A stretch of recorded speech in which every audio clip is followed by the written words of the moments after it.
What's up, Shellheads? Welcome back to the Warrior Pins YouTube channel. Today, we're going to be taking a look at Splinter's origin in Teenage Mutant Ninja Turtles Mutant Mayhem. We're going to review the clip. We're going to admire all the beauty. We're going to talk about it, maybe show some Easter eggs. So if you haven't seen the movie, consider this your warning. Spoilers up ahead. So, yes. Don't forget to subscribe to the Warrior Pins YouTube channel. We're almost at 5,000 subscribers, which is really cool, and really grateful for that. Make sure you leave comments. Let me know what your favorite parts are about this origin story, what you like, what you don't like. And yeah, give this video a thumbs up if you enjoy it. And without further ado, let's get into the clip. Okay, so right before I play it, can we just take a look at how lovely this neighborhood looks? I mean, just the details that went into this movie, the amount of work that went into this movie is ridiculous. So to see all the nice bright colors was also like a change of pace too, right? Because the movie, for the most part, is pretty dark and gritty. We don't see a lot of like daytime shots. So this was, you know, this really stood out visually speaking. All right, let's go ahead. Got the taxi going by, little person walking the dog, and if we stop it right there, what do we see? Yes, ladies and gentlemen, that appears to look like a Triceraton. Based off of I think the original Triceratons from the '87 cartoons, if I'm not mistaken. With they have the white beaks and that kind of shade of orange. But really cool to see. Does this mean we'll see Triceratons in the future in this Mutant Mayhem universe? Maybe. But I thought this was really fun, and it took me my third screening to actually see this. So don't worry if you missed it. I missed it the first two times. I just saw some people talking about it online, and that's just like, oh, okay, I really got to pay attention. Didn't see it the second time, but I was aware of it, couldn't find it. So yeah, there you go. Triceraton on the truck. It also may or may not appear later in the movie. The truck, not the Triceratons. All right, let's keep watching this. The animation's so cool. Splinter looks great. I like I like this origin story. First, he was a rat, you know, just hated by everything, scared of everything. This is pretty cool, but also pretty interesting to see how, you know, they may or may not work in the Hamato Yoshi backstory, maybe into the story, or maybe into the show, 2 seasons of the show, or maybe with the sequel. All right, so here we see Splinter finding the turtles dipped in this green ooze. I love the shade of ooze. The turtles gooing and guying was pretty cute. I mean, look how cute they look. Look at that. And Splinter's just so guarded, he doesn't know how to react to this kind of affection, which is kind of funny. But I love how, you know, he opened himself up to this and took it upon himself to father these turtles. We're going to pause right there. You see Pizza Hut pizza box logo.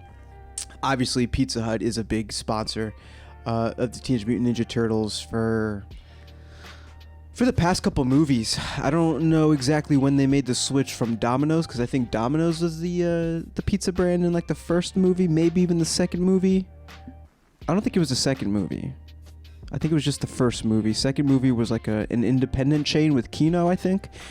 And then maybe it started getting into the Pizza Hut sponsorship. I don't know. But clearly, you know, they worked in the Pizza Hut into the movie. And I think they also worked in the little logo into other parts of the movie. But just thought that was a little fun to call out. But look at all the other details in this. Man, this movie was a labor of love when it comes to the animation and just the colors and everything. I adore it. Splinter carrying the turtles and the cup holder is pretty funny.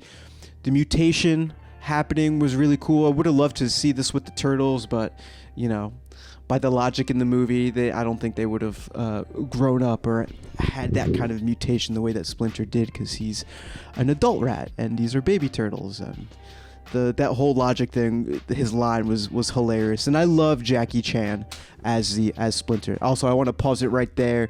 If you go back a couple seconds, you see Donatello picking up his glasses. That's how he gets glasses.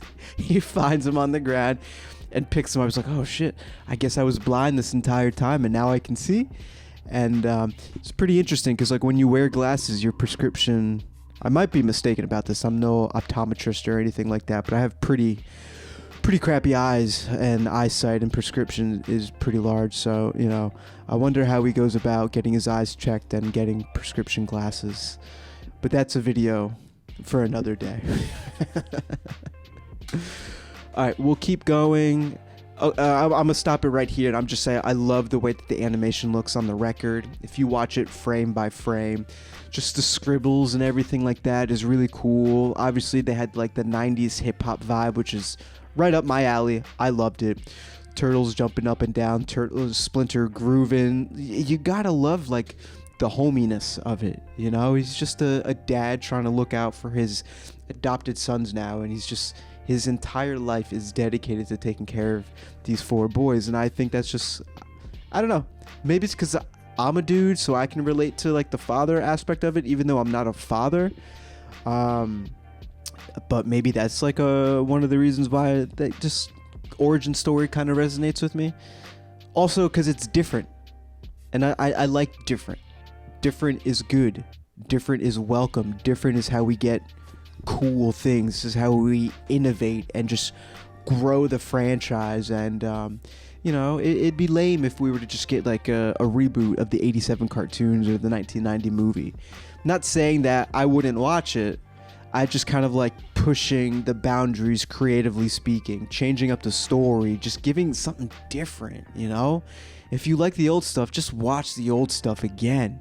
Me personally, I will always welcome new versions of Turtles any day of the week. All right, let's keep watching.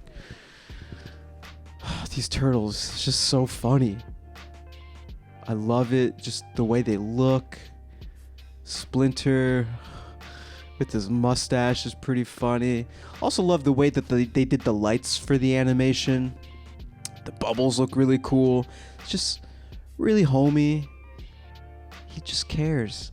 He just cares, and that's it. Oh, I love this part. Ready to go to sleep after a long day, but they're scared. The turtles are scared, so they want to sleep with Splinter. How adorable. You gotta love it, man. This movie is so great, and it's getting great reviews, but there's also people pushing this like whack agenda. They haven't seen the movie. It's all based on haters talking and, you know, saying these things that are just not true. So if you're a Ninja Turtle fan, highly recommend going into this movie with an open mind. Don't have any expectations. Expectations aren't just a good thing to have in general, you know, because it could ruin a lot of things. So if you go into the movie with an open mind and you take it for what it is, and you're a Turtle fan and you're not some elitist or whatever who's like, oh, the 1990 movies are the best, they should have done the Henson movie, anything that's not Henson I don't like, just drop it, man. Just drop it and learn to appreciate new things. You're gonna love this movie for what it is. Just it's great. So yeah, that concludes this video. Hope you enjoyed my little commentary on Splinter's origin story. Like I said in the beginning, make sure you're subscribed to the channel. Leave a comment with your favorite part of this origin story, or maybe you didn't like it. Tell me why you didn't like it. Let's have like an actual conversation about why you didn't like it. Don't just tell me you didn't like it, because I'm seeing that everywhere. Oh, I don't like this April design. I don't like this. I don't like that. Well, why? Don't just like have like something concrete to argue with. Don't just be like, because she's not redheaded, because she's not white. Those are lame arguments and borderline ignorant arguments. So that's all I'll say. Make sure you go and watch Mutant Mayhem in theaters now. Go see it opening weekend. Go, because we want more Mutant Mayhem. We want more Turtles in this style. And the best way to ensure that is by giving them your money during opening weekend. But yeah, that concludes this video. Take it easy. I'll see you in the next one. Peace. Or should I say cowabunga?